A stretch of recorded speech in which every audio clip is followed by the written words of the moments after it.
Bismillah, darah yang kedua dan darah yang ketiga, saya kira Ustaz Muhyiddin ada bincang kenaan dengan darah haid yang lepas. Saya tak pasti macam mana dia uruskan tu ya. Okey. Boleh ya, boleh, alhamdulillah. Mudah-mudahan. Jadi sebab dia pun memang banyak juga tanya, saya pun banyak juga tanya dia supaya dia kata dia dah belajar dah, jadi untuk refresh balik kan. Okey, jadi yang mengalami dia tak sama dengan yang menghuraikan. Biasanya macam itulah. Tapi para ulama kita semua lelaki yang banyak menghuraikan ya tentang darah-darah. Apa semua? Alhamdulillah. Baik, kita mulakan dengan Ummul Quran Al-Fatihah. Auzubillahi minasyaitonirrajim. Bismillahirrahmanirrahim. Alhamdulillahirabbil alamin. Ar-Rahmanirrahim. Maliki yaumiddin. Iyyaka na'budu wa iyyaka nasta'in. Ihdinas siratal mustaqim. Siratal ladzina an'amta 'alaihim ghairil maghdubi 'alaihim waladdallin. Amin amin ya rabbal alamin. Bismillahirrahmanirrahim. Allahumma faqihna fid din wa 'allimna ta'wil. Allahumma iftah 'alaina hikmataka wanshur 'alaina min khaza'ini rahmatika ya arhamar rahimin. Allahumma iftah 'alaina futuhal 'arifin warzuqna fahman nabiyyin wa ilhamal malaikatal muqarrabin bi rahmatika ya arhamar rahimin. Amin ya rabbal alamin. Okay, mudah-mudahan Allah menambahkan ilmu pengetahuan kita dan juga mengukuhkan amalan kita dan juga bertambah iman dan juga ketakwaan kita semua. Amin ya rabbal alamin. Baik, kita sampai ke muka surat yang ke-94 saya kira ya. Tajuk dia berkenaan tentang wiladah dan juga nifas ya. Jadi masya-Allah, maklumlah kita ni ramai yang dah menopause ya.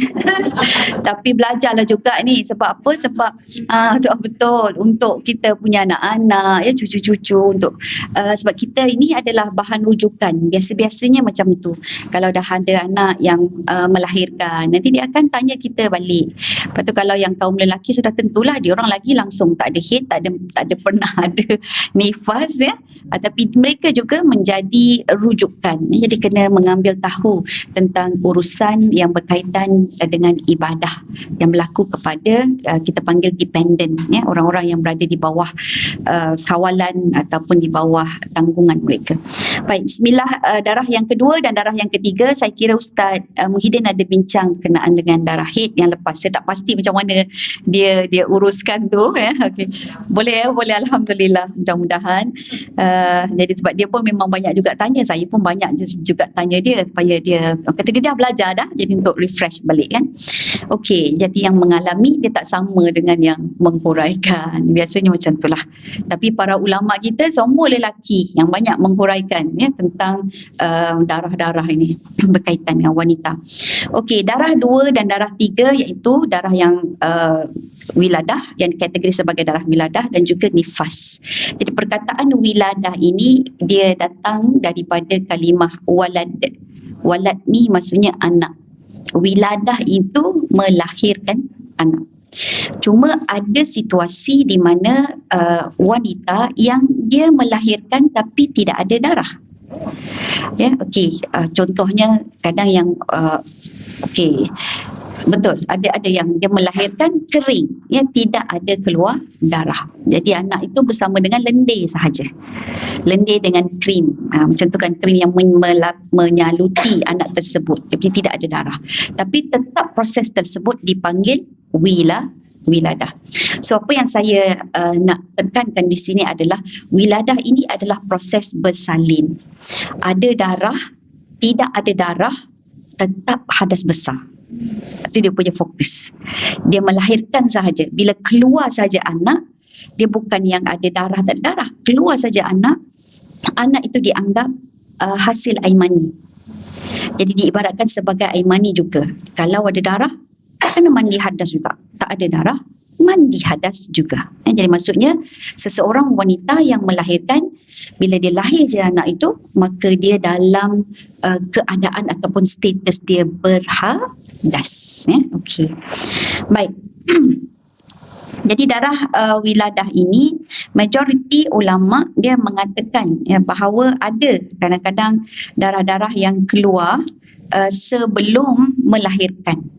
Okey. Jadi sebelum proses kelahiran, ada pun darah yang keluar sebelum proses kelahiran ini, majoriti ulama mengatakan bahawa darah tersebut adalah darah istihadah. So dia ada satu darah istihadah, satu lagi dipanggil darah fasad. Jadi fasad dengan istihadah ini adik-beradik. Jadi darah fasad tu disebut darah fasad, tapi dia punya kategori dia, cara kita deal, cara kita urus darah fasad ini sama dengan istihadah. So maksudnya apa? Darah tersebut najis. Jadi bila kita menanggung darah ini, kita hanya kena bersihkan sahaja. Dia dianggap sebagai hadas kecil. Jadi bersihkan saja darah tersebut dan kita kena terus kena ambil wuduk, yang bersihkan darah, macam kita buang air kecil tu. Buang air kecil, buang air besar. Walaupun buang air besar tapi dia bukan hadas besar. So sama juga dengan istihadah ni. Jadi istihadah ataupun darah fasad. Jadi keluar tanda-tanda nak bersalin. Bila keluar tanda-tanda nak bersalin, lepas tu contraction lah pula. So macam mana ni? Dah isyak. Kan tak apalah, kita kata tak payah sembahyang. Tak boleh. Jadi darah yang keluar itu belum lagi dikategorikan sebagai wiladah. Jadi yang wiladah itu semasa melahirkan. Tapi sebelum melahirkan dia dikategorikan sebagai darah istihadah ataupun fasad, di mana dia kena bersihkan darah itu dan dia kena solat. So kalau misal kata dia puasa, besok kena puasa juga. Cumanya kalau dia rasa macam dia tak kuat nak puasa, sebab kita ada rukhsah, yang sakit itu kan boleh meninggalkan puasa, maka dia wajib pula mengqadakkannya kalau dia tinggal puasa. Tapi solat tak boleh nak tinggal, tak boleh nak qada. Ya. Betul. Ya. Ya, betul. Jadi kan sebelum kita nak bersalin tu kan dia ada keluar darah. Kadang-kadang dia keluar darah banyak. Kadang-kadang seminggu, kadang-kadang sehari, ada 2 hari kan. So darah-darah itulah sebelum kita melahirkan. Hatta even kita time contraction itu, bila masuk waktu saja, berusahalah untuk kita membersihkan diri kita dan kemudian kita solat. Sebab dia belum lagi dikategorikan sebagai wiladah. Bila wiladah dia hadas besar, tak boleh solat. Kalau darah itu keluar selepas melahirkan, dia panggil nifas. Jadi kalau semasa melahirkan, wiladah. Selepas melahirkan, maksudnya baby dah keluar, baru keluar darah, yang itu namanya nifas. Yang ini haram pula sembahyang. Masa wiladah, masa nifas tidak boleh solat. Tidak boleh juga puasa, tapi kena ganti puasa. Tidak boleh solat, kena ganti solat ke? Tidak. Okey, yang itu jelas ya. Masya Allah. Baik. Muka surat 94, kolom yang kedua, perenggan yang paling atas. Manakala mazhab Syafi'i dan Maliki mengatakan bahawa darah tersebut adalah darah haid sekiranya menepati syarat-syaratnya, tetapi kita memegang pandangan majoriti, di mana darah itu dianggap sebagai darah istihadah. Sekali pandang, isu wiladah dan nifas nampak seakan-akan sama. Hakikatnya terdapat perbezaan di antara wiladah dan nifas ini. Persamaannya hanya dari segi ulama berijma'. Maksudnya ijma' ni sepakat menghukumkan bahawa kedua-duanya adalah hadas besar dan wajib mandi. Okey. So jadi maksudnya bila kita mandi nifas tu dah habis 40 hari atau 45 hari ataupun yang paling maksimal 60 hari kita mandi, sebenarnya kita mandi untuk 2 hadas. Hadas nifas dan juga hadas wiladah. Habis saya tak niat pun yang wiladah tu, kita niat nifas sahaja. Jangan risau, terangkat sudah. Jadi termasuk sudah. Cuma bila kita tahu yang ini, mungkin ada orang, wanita-wanita atau ibu-ibu yang dia tidak ada darah nifas. Pula dia wiladah ada mungkin, tapi yang darah nifas tidak ada. So yang ini dia kena tetap mandi hadas besar juga. Sebab dia mandi bukan untuk nifas, sebab melahirkan atau wiladah. Jadi kalau kita tidak tahu yang ini, kita akan tak mandilah akhirnya. Dan kita selama-lamanya menanggung hadas besar. Okey. Abu Hurairah radhiyallahu an menceritakan bahawa Rasulullah sallallahu alaihi wasallam bersabda, hendaklah wanita yang bernifas itu menunggu sehingga 40 hari kecuali setelah melihat kesucian sebelum itu. Jadi biasanya 40 hari. Tapi kalau dah ada tanda suci, maksudnya keluar lendir yang jernih, putih, bersih, walaupun tak sampai 40 hari, maksudnya dia sudah suci, ya, dan dia boleh mandi. Okey. Secara umum mazhab Syafi'i membezakan kedua-dua jenis darah ini, maksudnya wiladah dan nifas. Okey, ada perbezaan. Baik, kita lihat dulu darah wiladah, muka surat 95. Wiladah ialah darah yang keluar ketika, tolong underline yang tu, maksudnya ketika ataupun semasa proses kelahiran. Jadi darah tersebut keluar bersama dengan anak, ataupun bila nampak dah kepala anak lepas tu darah keluar, tu macam tu lah. Tapi kalau sebelum tu, bila pergi jumpa dengan doktor, kita tengok dah nak bersalin dah, doktor kata belum buka lagi 3 cm, baru 3 cm padahal darah dah keluar dah. Okay, so yang itu dipanggil darah apa? Darah fasad atau istihadah tu tadi, ya, kita panggil darah fasad lah senang, ya, itu adalah darah fasad. Baik, ulama mewajibkan mandi wiladah kerana kelahiran. Sebab apa? Kerana wiladah ialah proses melahirkan atau mengeluarkan bayi. Seperti sedia maklum, bayi berasal dari air mani. Maka hukum keluar bayi adalah sama seperti hukum keluar mani dari segi mewajibkan mandi. Air mani hukumnya suci. Kerana air mani tak perlu basuh. Tetapi orang yang keluar air mani itu, walaupun air maninya itu lendirnya suci, dia dalam keadaan berhadas. So sama kita lahirkan anak itu suci, dia ibarat air mani. Kita yang menanggung hadas.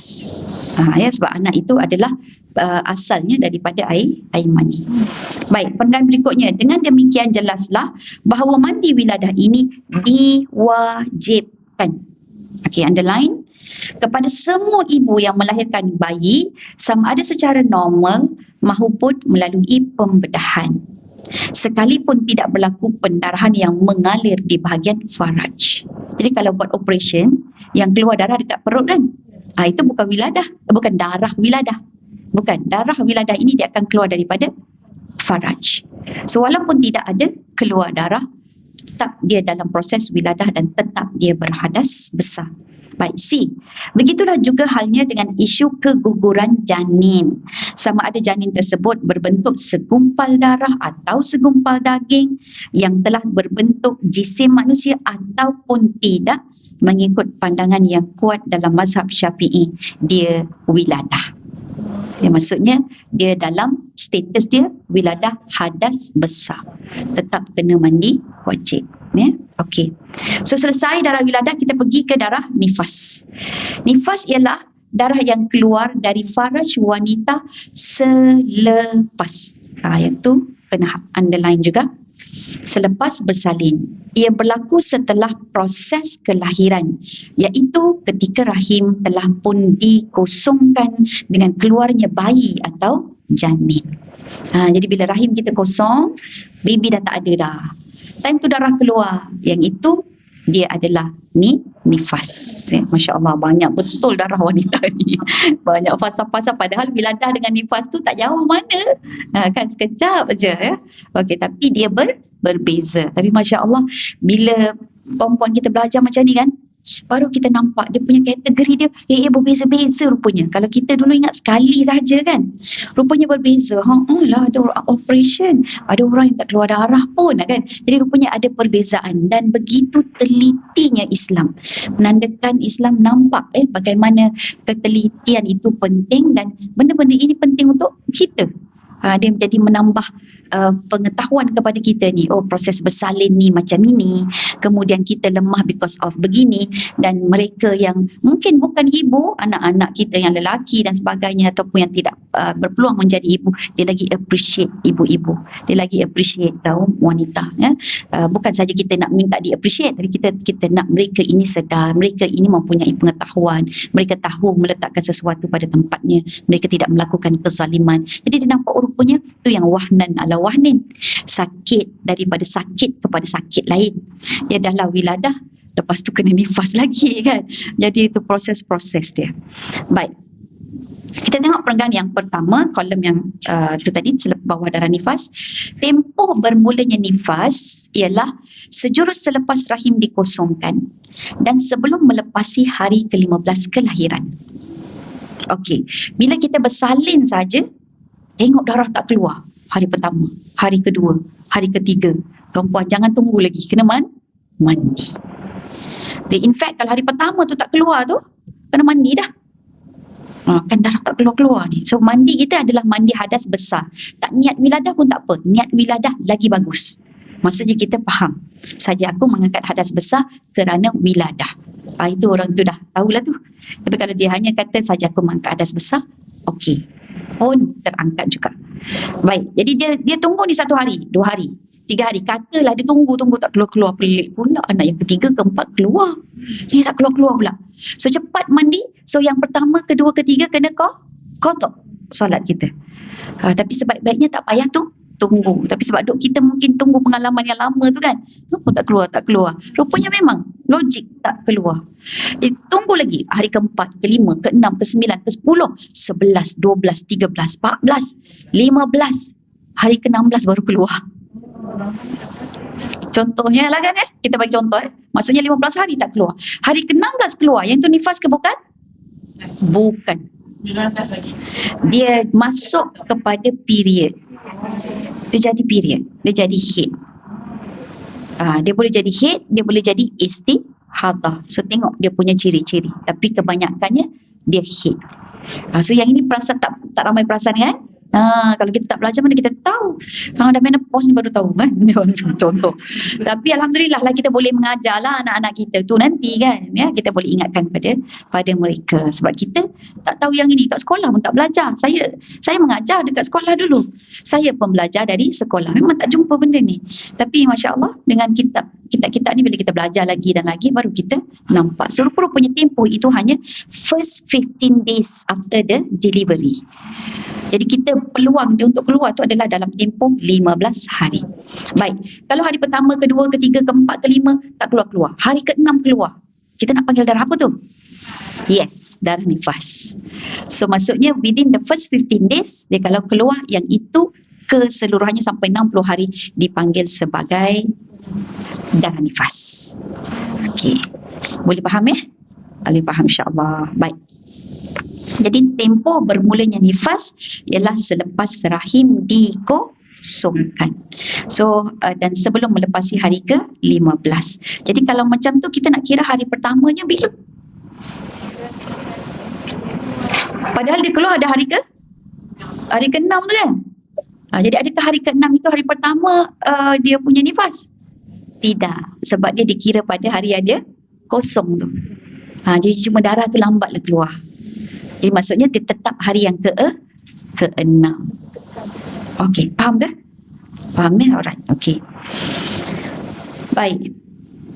Jadi kita teruskan, ini bermakna sekiranya seseorang itu berhenti pendarahan selepas kelahiran dan datang pula darah pada hari ke-16, maka darah pada hari ke-16 itu dikira darah haid dan bukannya nifas. So boleh underline kat situ buat bulatan ke untuk kita rujuk senang nanti kemudian. Baik, tempoh minimum darah nifas ialah 1 detik. Sebab tu dia panggil nifas tu macam satu nafas. Satu nafas saja, sedetik aja. Ya, okey. Manakala tempoh kebiasaannya pula adalah 40 hari. Dan tempoh maksimalnya ialah 60 hari.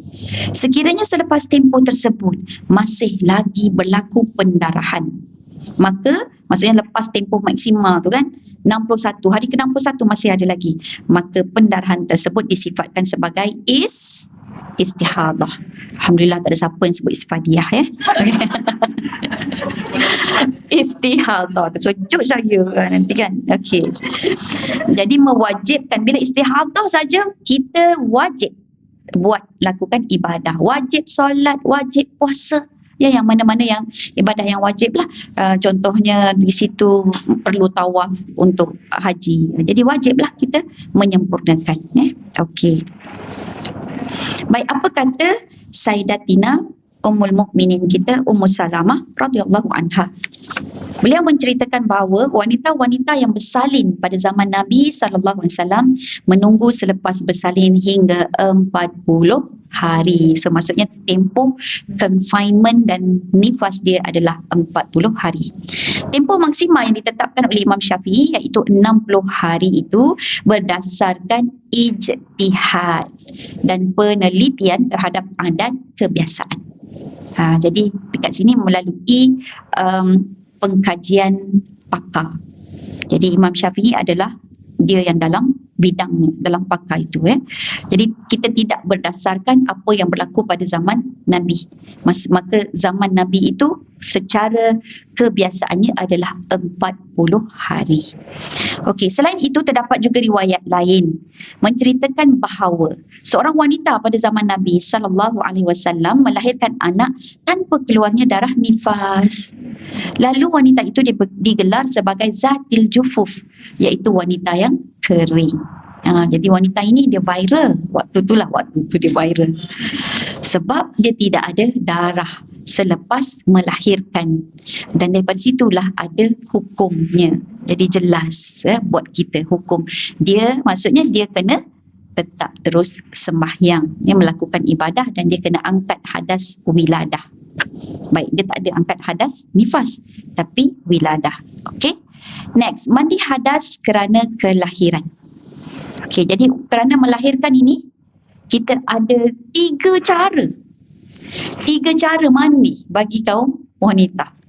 Biasa kita tahu satu cara je kan, kaedah ada. Rupanya ada 3 cara melihat kondisi dan keadaan kita.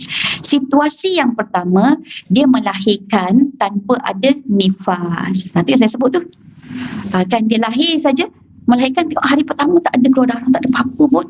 Tengok cek kering, maka wajib dia mandi hadas. Tapi mandi hadas dia adalah untuk apa? Mandi wiladah. Hadas tu adalah hadas wiladah.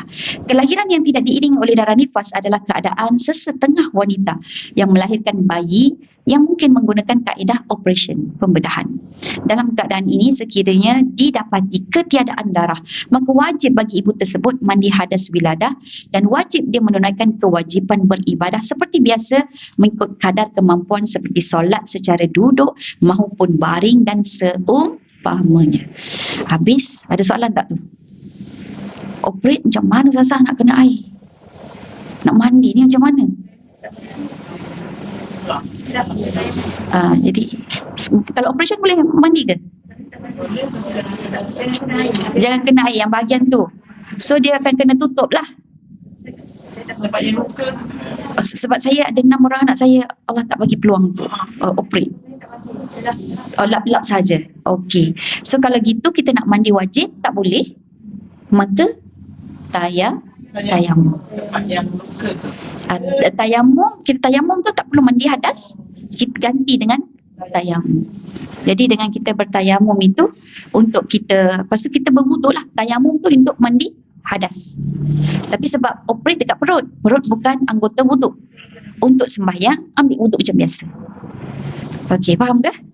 Okey, selepas kita pulih itu sedikit tu nanti kita mandi sekali lagi. So tayamum tu untuk menggantikan saja mandi hadas kita. Boleh faham ke? Faham, baik. Yang ni sepatutnya kita bincang dengan ibu-ibu yang nak bersalin. Tapi saya serahkanlah pada pihak hospital ke, saya serahkanlah pada perempuan untuk memberitahu kepada menantu ke, pada anak ke, pada cucu ke, supaya kita ingat. Okey, baik, itu cara yang pertama, situasi pertama. Situasi yang kedua adalah bila ibu itu dia melahirkan dan bersamanya ada nifas. Okey, jadi mandi nifas sahaja dan terangkatlah wiladah. Okey, jadi yang ini dia apa? Saat kelahiran diiringi oleh darah nifas serta merta mengikut tempoh yang ditetapkan. Yang ini biasalah kot. Ramai yang macam tu kan. Lepas melahirkan tu dipindah saja daripada lab pergi ke ward, dah banyak pula darah kita. Yang itu darah nifas. Okey.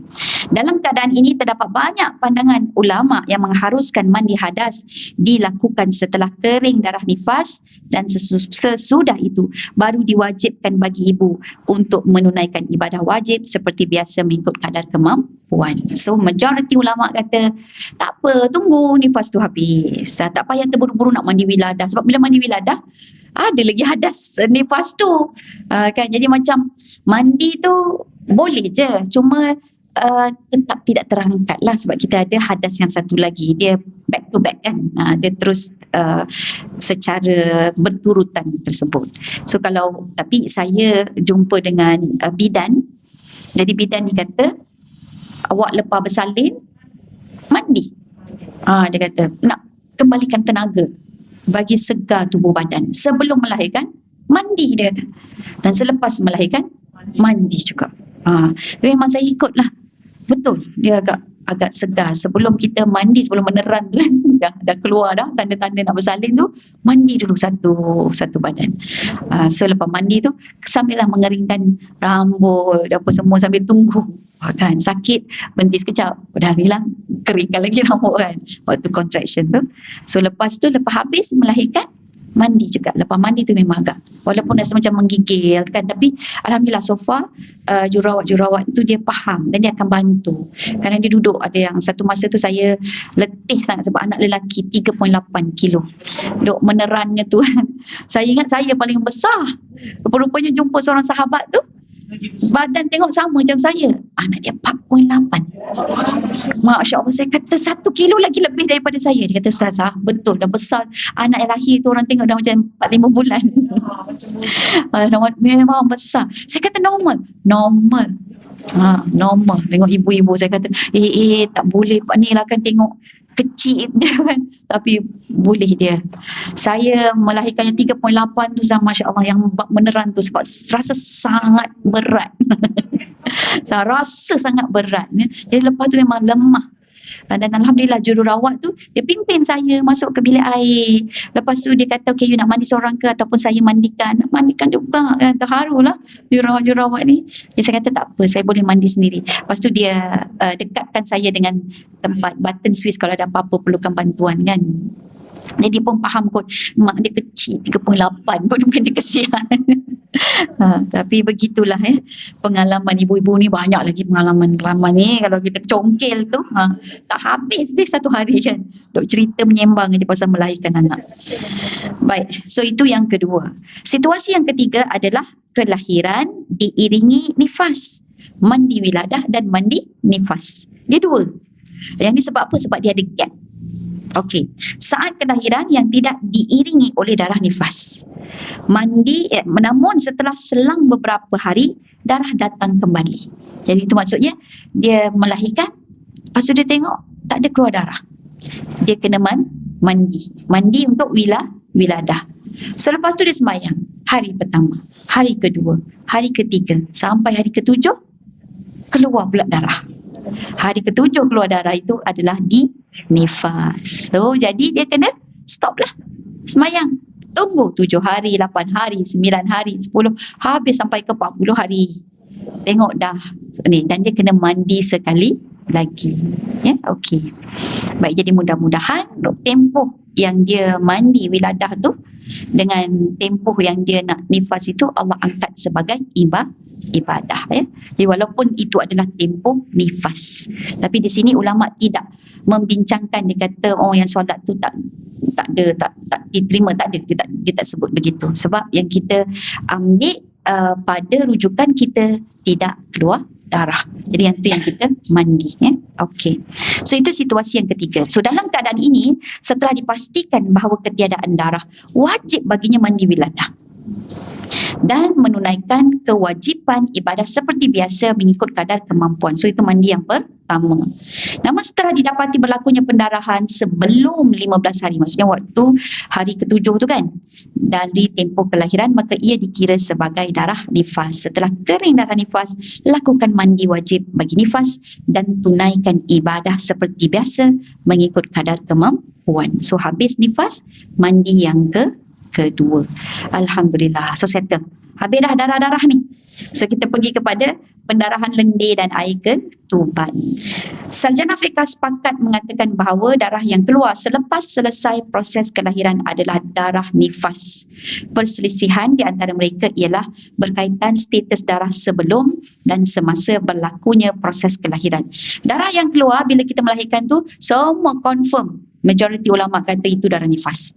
So mana yang macam kita rasa confused sedikit itu adalah yang sebelum melahirkan. Jadi orang kata ini bukankah itu termasuk saat melahirkan.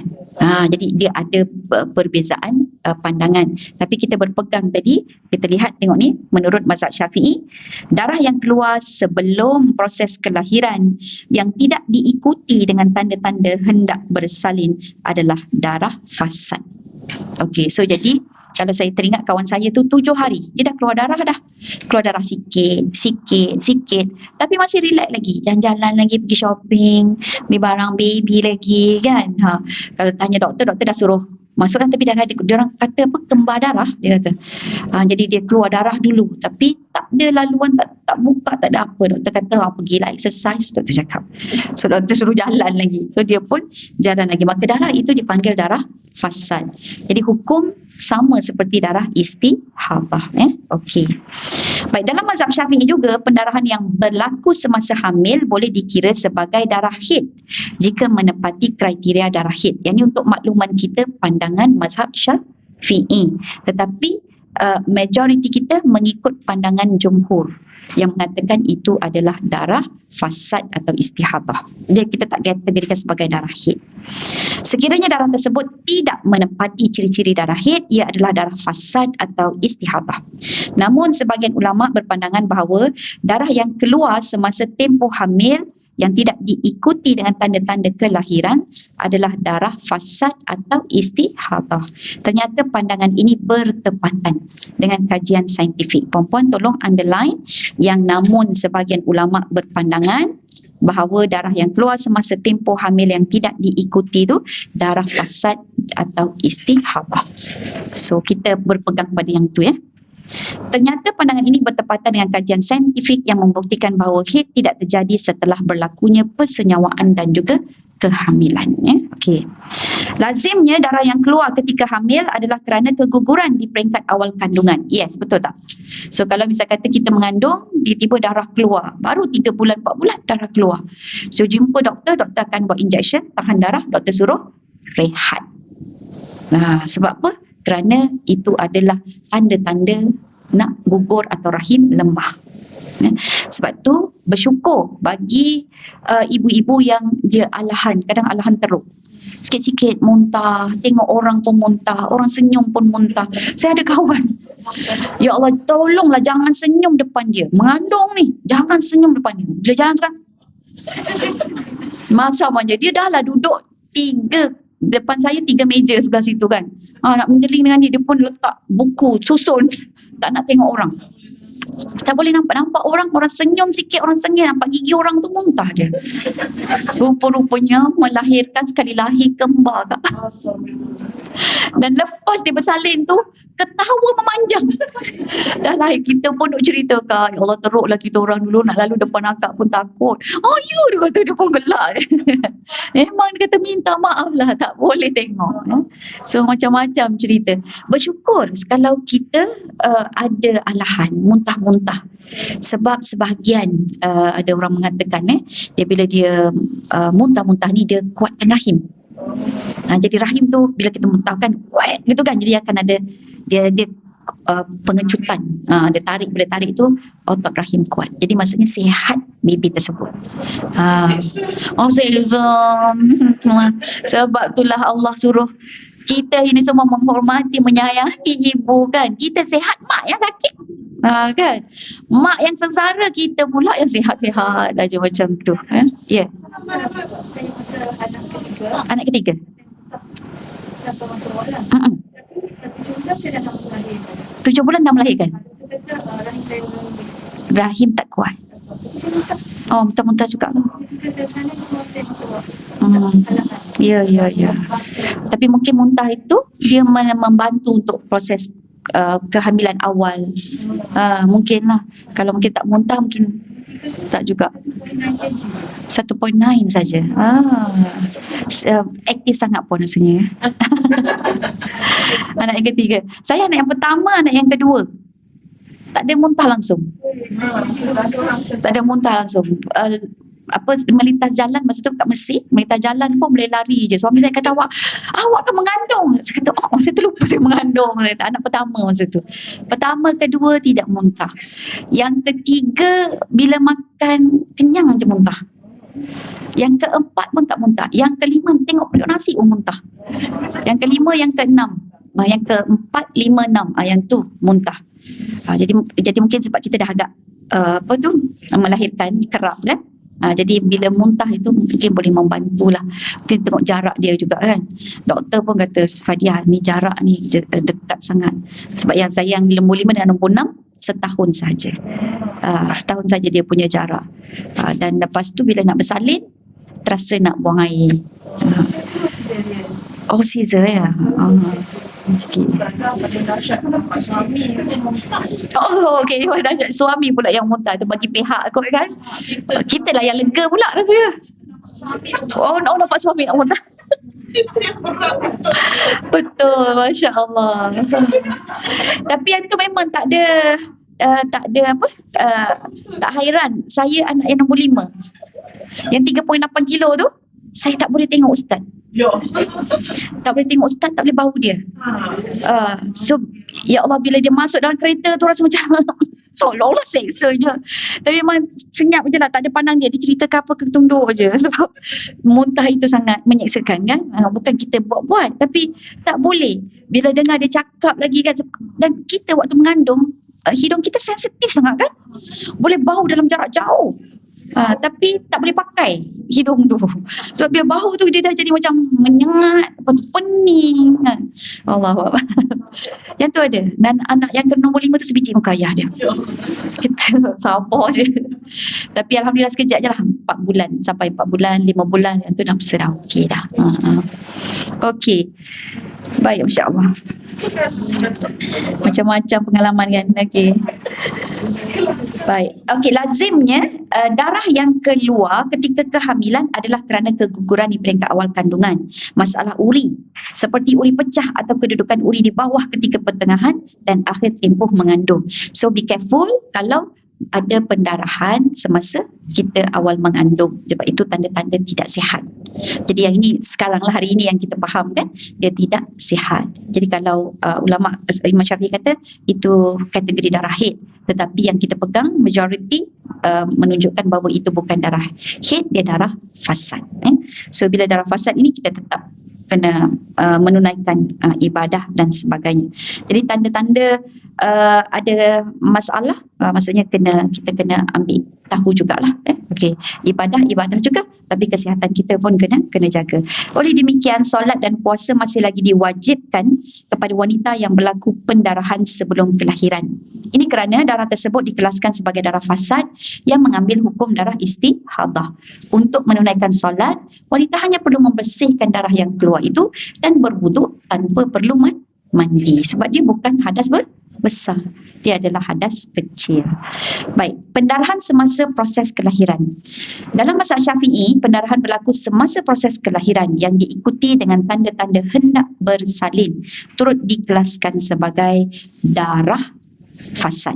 Ia tidak dikategorikan sebagai darah nifas kerana nifas adalah darah yang keluar setelah proses kelahiran. Okey. Darah fasad berbeza dari wiladah dan nifas.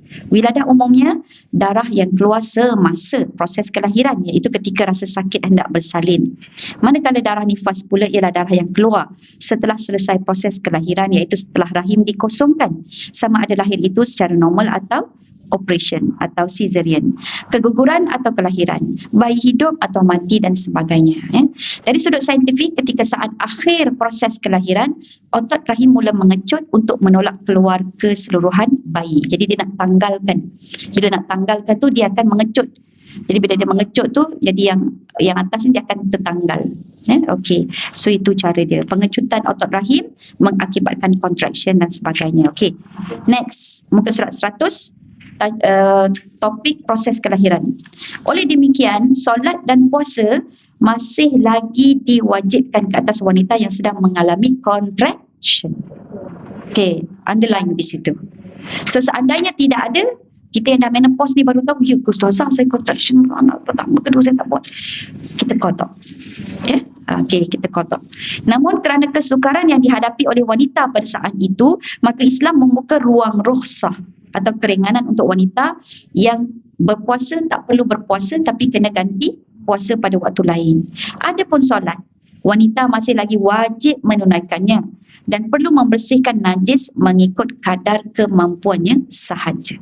So kalaulah seandainya ada dah apa tu waya-waya lah apa benda kan, so jadi kita kena minta bantuan lah. So biasanya minta bantuan, kalau boleh jalan sendiri pegang petiang tu, botol tu ke, kita pergi ke toilet, okey je, boleh kita bersihkan. Kadang kita kan dah pakai baju dekat baju ward tu kan, baju kat hospital tu kan kita dah pakai dah. So seandainya boleh kita tutup dengan kain batik ke ataupun telekung, ya. Kemudian pakai stoking. Kita semayanglah ikut, kalau kita tak boleh nak berdiri, kita semayang duduk. So kalau tak boleh nak semayang duduk, kita semayang dalam keadaan baring. Kalau boleh lagi berdiri, tak apa, boleh. Kalau time sakit tu menyengit sikit, menyengitlah sekejap, lepas tu dah hilang, sambung balik solat. Itu jihad kita lah ya, kaum wanita. Masya Allah. Okey, apabila selesainya proses kelahiran wiladah, wanita dikira berhadas besar. Jadi maksudnya di saat-saat terakhir itu sebelum kita berwiladah atau melahirkan. Jadi itu kita masih lagi bertanggungjawab untuk menunaikan kewajipan kita. Jadi kalau dah melahirkan saja, dia tak boleh solat. Ya, dia tidak boleh solat. Namun bagi Okey, so bila dia dah kering, dia wajib mandi serta menunaikan solat mengikut kadar kemampuan. Namun bagi kebiasaan wanita, wiladah selalunya diikuti dengan darah nifas. Justru dalam situasi normal begini, seseorang wanita perlu menunggu sehingga kering darah nifas untuk mandi hadas. So yang paling baik, sebab kita pun tak tahu kita ini akan terus menerus didatangi nifas ataupun tak. Jadi kalau kita dah pindah daripada lab masuk ke ward, nampak macam darah tak keluar lagi, boleh je tanya nurse tu. Kadang-kadang nurse tu dia pakaikan kan pad kita dah mamai dah, tanya nurse, ada darah ke keluar lepas saya bersalin? Ada ni, sampai 2 pad lagi saya pakaikan untuk awak, dia kata. Tu maksudnya confirm lah tu dah tu dalam nifas lah. Kalau bisa kata tak ada, kita rasa elok terus mandi. Jadi waktu kita mandi tu, yang selepas bersalin kan, kita nak kembalikan tenaga, niatkan terus untuk wiladah. So jadi kalau kering, kita dah boleh terus solat ya? Okey, baik. Darah bercampur dengan lendir. Kebiasaannya, darah bercampur lendir yang keluar semasa tempoh akhir kehamilan adalah tanda awal proses nak bersalin. Darah tersebut keluar berpunca dari terbukanya saluran pangkal rahim dan juga memisahkan kantung tembuni uri bayi dari dinding rahim bahagian bawah. Darah ini akan bercampur lendir yang juga dihasilkan oleh kelenjar di bahagian pangkal rahim dan ia diistilahkan sebagai darah fasad. Sekali lagi ya. Okey, so boleh underline di situ. Dan darah fasad mengambil hukum darah istihadah. Wanita yang mengalami pendarahan seperti ini perlu menunaikan solat mengikut kadar kemampuan. Okey, baik. So air ketuban pula, air ketuban ni macam mana? Jadi air ketuban ni kita tahulah, dia ada perbincangan ni panjang. Muka surat 101 pun masih bincang pasal air ketuban. Jumlahnya 800 ml kak. Kita bawa ni ke hulu ke hilir. Ada duduk dalam perut kita kan. Dan dia akan berkurangan bila anak itu nak dilahirkan. Dan air ketuban ni dia akan terus memenuhi kantung rahim sebab dia bertindak sebagai tilam ataupun lapisan pelindung kepada bayi. Okey, dan jadi anak kita tu, baby tu, dia macam berenang-renang lah dekat dalam tu. Cumanya dia ada, kalau perempuan tu baca panjang, ini scientific punya explanation. Okey, 103 disebut oligohydramnios. Jadi kalau kekurangan air ketuban akan ada masalah. Lepas tu muka surat 105 polyhydramnios pun sama juga, lebih air ketuban pun akan timbul masalah, kedudukan bayi yang tidak stabil. So kita baca boleh, tapi yang untuk kelas ni muka surat 104 hukum air ketuban. Apakah hukum air ketuban? Terdapat perbezaan pandangan di kalangan fuqaha berkaitan status air ketuban, sama ada suci ataupun najis. Sebelum kita baca suci ke najis ni, suci ke najis, masing-masing dah jadi ulama. Kalau memang tanya, Ustazah tanya, jawab lah kan. Okey. Dalam kitab Al-Mawsu'ah Al-Fiqhiyah Al-Kuwaitiyah merumuskan bahawa majoriti ulama bersepakat mengatakan bahawa cecair atau bendali yang keluar dari kemaluan wanita sebelum melahirkan adalah membatalkan wuduk dan ia adalah najis seperti air kencing. So underline. Status dia walaupun dia tidak berbau hancing, tetapi dia adalah najis. Dan memang pun sebab air ketuban ni biasa dia bercampur dengan kumuhan baby kan, jadi baby kita dia kencing keluar badan daripada lebihan pembuangan daripada tubuh badan dia, itu masuk dalam ketuban, air ketuban. Jika terkena pada anggota badan, pakaian ataupun tempat, ia perlu dibersihkan dengan dialirkan air mutlak ke tempat tersebut sehingga hilang zat dan sifatnya, iaitu bau, rasa dan warna. So kalau kita duduk dekat atas tilam, kita keluar air ketuban ni mana boleh tahan kan, dia keluar cek gitu kan. Kita ni nak sembahyang, so sebaik-baiknya kita bersihkan diri kita, tampal dengan pad. Jangan sembahyang dekat atas katil tu sebab dia najis, walaupun memang dia letak hamparan kan yang untuk tidak plastik macam tu. So kalau boleh nak tukar baru, minta. Kalau rasa macam susah nak panggil jururawat, sembahyang je dekat atas kerusi, duduk dekat atas kerusi, Jadi kita kena kreatif jugalah pada waktu itu, fikirkan macam mana kita nak lakukan solat. Solat kita ni 5 waktu je, walaupun kita rasa macam banyak, tapi bila kita kira dalam tempoh hidup kita 60 tahun, sembahyang kita itu cuma setahun saja. Yang 5 waktu tu, bila kita ambil sembahyang 10 minit, itu pun kalau kita kira satu sembahyang hanya 10 minit. Kalau kurang daripada itu tak sampai setahun kita solat. Untuk umur kita ni 60 tahun ni tak sampai setahun kita solat. Yang lebihnya ke mana Ustazah? Tidur. Pada 8 jam. Kan? Kita solat bukan 1 jam satu waktu. Kalau pun 1 jam, subuh 1 jam, zuhur 1 jam, bayangkanlah gitu. Still masih 5 jam. Tidur lagi banyak 8 jam. Itu belum lagi tidur kailulahnya, tidur sambil potong cili keringnya kan. Sambil tertidur, mengaji pun tidur kan. Duduk dalam kereta pun tidur. Tengok TV tengok kita kan, tidur juga. So kita jaga. Kalau kita sangat tahu dia punya nilai waktu tu, kita akan sangat menghargai solat kita. So kita tidak ada punya banyak masa untuk menunaikan solat. Baik, ni nak cara-cara nak memujuk dirilah supaya kita taat pada Allah Subhanahu Taala. Baik. Okey. Sekalipun air ketuban disifatkan sebagai najis, namun ia bukan nifas yang mengharamkan solat dan membatalkan puasa. Jadi dia cuma najis yang masih mewajibkan solat, mewajibkan puasa. Okey. Oleh itu, perempuan yang keluar air ketuban diwajibkan menunaikan solat semampu yang boleh dan perlu berpuasa jika mampu atau menggantikannya semula pada waktu yang lain.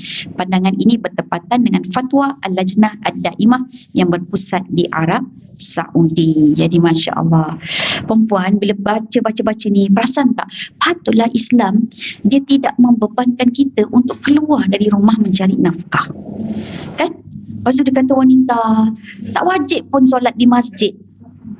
Sebab apa? Sebab benda-benda ni, dia benda-benda yang macam ni. Jadi Islam mengetahui dan dia meletakkan kita kaum wanita pada tempatnya, dan dia tidak menanggungkan kita dengan tanggungjawab yang kita tidak berat pada kita. Kita bukan tak boleh, tapi benda itu berat pada kita. Sayangnya Allah dengan kita ini, Jadi tapi kita lah yang nak kerja juga kan. Tak apa, buat. Tapi bila ada hukum-hukum macam ni, jangan kita bagi alasan. Alah Ustazah, saya kerja lah Ustazah.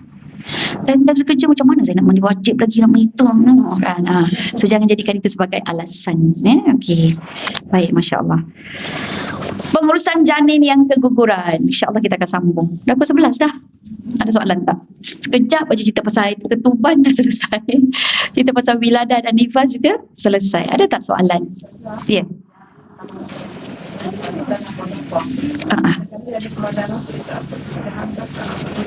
Okey, wanita yang menopause keluar darah seandainya umur menopause ada tahu tak? Silap saya 64 tahun. So kalaulah umur dia masih lagi bawah 64 atau 67 tahun, dia dikira haid. Ya. Tapi dia punya darah tu mesti menepati ciri-ciri haid. Ciri-ciri haid dia ada 5 warna kan? Ustaz dia bagi tahu hari tu tak? Ada 5 warna tu. So dia menepati 5 warna tersebut, dan dia datang itu pun kita kata tahu, aku dulu selalu awal bulan. Jadi dia ada tempoh dia tu pun lebih kurang sama. Dan ada ciri-cirinya. Kadang sakit, kita punya buah dada rasa keras, atau sakit pinggang, atau mungkin ada macam bila nak period tu pening kepala ke apa ke. So dia ada simptom-simptom seperti itu, macam nak marah, nak mengamuk kan. Jadi di situ ada tanda yang boleh kita kategorikan sebagai haid. Okey, dia kena apa kata tu, kena check lah balik. Sekejap, tak silap saya berapa ya, ada umur menopause tak? Ke kita belum sampai situ lagi? Rasanya macam ada dah. Umur menopause 91 Okey, 91. Okey, yang ni. Okey. So kalau mazhab Syafi'i, kebiasaan umur putus haid ialah 62 tahun. Tapi umur tersebut bukan ketetapan yang muktamad. So maksudnya di sini kalau ikutkan 62 tahun sebelum 62 tahun. Jadi kalau keluar dia dianggap haid. Kalau ikut mazhab Hanafi 55 tahun. Jadi selepas umur tersebut darah yang keluar tidak lagi dinamakan haid. Mazhab Hanafi senang, 55 tahun aja menopause. Keluar tak kira, tetap kena sembahyang. Macam tu pula. Ya, okey. Mazhab Maliki kata umur putus haid di antara, so dia antara 50 hingga 70 tahun. Kita ikutlah tu sebenarnya. Lebih kurang macam kita. Jika darah masih keluar selepas umur 70 tahun, dia bukan haid tetapi darah penyakit. Mazhab Hambali kata 50 hingga 60 tahun. Adapun di antara dua lingkungan tempoh itu 50 hingga 60 tahun ini, dalam tempoh 10 tahun ya, dia dikira sebagai tempoh syak. Sebagai langkah berhati-hati, jika seorang wanita masih melihat darah semasa tempoh ini, maka ia tidak boleh berhenti daripada menunaikan ibadah. Namun jika genap umurnya 60 tahun dan darah masih keluar, maka darah yang dilihatnya bukan darah haid tetapi darah penyakit istihadah. So kita lebih kurang sama dengan Maliki, sama dengan Hambali. Syafi'i, Maliki, Hambali lebih kurang. Kalau mazhab Hanafi dia lebih awal lagi. Okey. So jelas tu ya? Boleh jelas. Okay, ada soalan lain? Dalam kiraan 5, 4, ya silakan. Hijrah. Betul, ikut hijrah. Umur ikut hijrah. Kalau ikut hijrah kita dah besar lah umur kita. Kalau nak nampak muda, tanya dengan dia. Orang tanya, kak umur berapa tahun kak? Nak umur muda. Kita kena umur muda ke umur tua? Kalau umur muda, kena sebut tahun hijrah. Saya 52 tahun. Betul ke Ustazah 52 tahun? Kalau ikutkan milad, ikut Masihi 51 tahun. Jadi tu yang dia nampak muda sebab umur angkanya banyak. Tapi 51 tahun. Macam tu. Okey. Boleh? Ada lagi soalan? Tak ada. Baik. So kita tutup dengan suratul Asr dan tasbih kafarah. Bismillahirrahmanirrahim. Wal Asr. Innal insana lafi khusr illa alladhina amanu wa amilus solihat wa tawassaw bil haqq wa tawassaw bis sabr. Subhanakallahumma wa bihamdika asyhadu an la ilaha illa anta nastaghfiruka wa natubu ilaik. Bismillahirrahmanirrahim. Allahumma arinal haqqa haqqan warzuqna ittiba'ah wa arinal batila batila warzuqna tinabah. Allahumma a'inna ala dzikrika wa syukrika wa husni ibadatika. Subhana rabbika rabbil izzati amma yasifun wa salamun alal mursalin walhamdulillahi rabbil alamin. Taqabbalallahu minkum minna wa minkum taqabbal ya karim.